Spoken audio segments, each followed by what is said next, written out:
ಶಾಸಕ C K Ramamurthy ಹಿನ್ನಡೆ ಮುನ್ನಡೆ ಅಂತ ಎಲ್ಲ ಬರ್ತಾಯಿತ್ತು. ಯಾವ ಹಿನ್ನಡೆನೂ ಇಲ್ಲ, ಯಾವುದು ಮುನ್ನಡೆನೂ ಇಲ್ಲ. ನಾನು ಹೈಕೋರ್ಟಲ್ಲಿ ಈ ಕೇಸನ್ನು ವಜಾ ಮಾಡಿ ಎಲೆಕ್ಷನ್ ಪಟಿಷನ್ನ ಅಂತ ಅಂದ್ಬಿಟ್ಟು ಹೈಕೋರ್ಟಲ್ಲಿ ಹಾಕಿದ್ವಿ.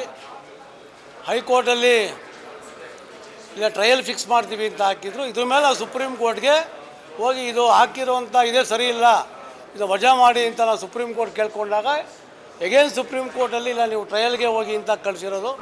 ಈ ದೃಷ್ಟಿಯಿಂದ ಟ್ರಯಲ್ ಏನು ಫಿಕ್ಸ್ ಆಗುತ್ತೆ ಎಲೆಕ್ಷನ್ದು, ಅದಕ್ಕೆ ನಾವು ಭದ್ರಾಗಿರಬೇಕು, ಅವರು ಭದ್ರಾಗಿರಬೇಕು. ಮತ್ತು ಇದರಲ್ಲಿ ಬೇರೆ ಬೇರೆ ಥರ ಪತ್ರಿಕೆಯಲ್ಲಿ ಆಗಲಿ ಇದಾಗಲಿ ಹಿನ್ನಡೆ ರಾಮಮೂರ್ತಿ ಅವ್ರಿಗೆ ಅಂತ ಇನ್ನೂ ಟ್ರಯಲ್ ಇನ್ನೂ 2.5 ವರ್ಷ ವಾದ ವಿವಾದಗಳೇ ಆಗಿದೆ. ಇವಾಗೇನು ಟ್ರಯಲ್ ಫಿಕ್ಸ್ ಆಗುತ್ತೆ, ಮುಂದೆ ಏನಾಗುತ್ತೆ ಅದಕ್ಕೆ ಅವೆಲ್ಲ ಭದ್ರಾಗಿರಬೇಕು. ಆ ದೃಷ್ಟಿಯಿಂದ ಇದರಲ್ಲಿ ಯಾವುದೋ ಒಂದು ಏನು ಉರುಳಿಲ್ಲದೆ ಕಾಂಗ್ರೆಸ್ನವರು ಮತ್ತು ನಮ್ಮ ವಿರೋಧಿ ಯಾರು ಇದ್ದಾರೆ ಅವರು ಇದ್ರ ಬಗ್ಗೆ ಅಪಪ್ರಚಾರವನ್ನು ಮಾಡಿದ್ದು. ಆ ದೃಷ್ಟಿಯಿಂದ ನಮಗೆ ಸ್ಪಷ್ಟೀಕರಣವನ್ನು ಕೊಟ್ಟಿದ್ದೀವಿ ಸರ್.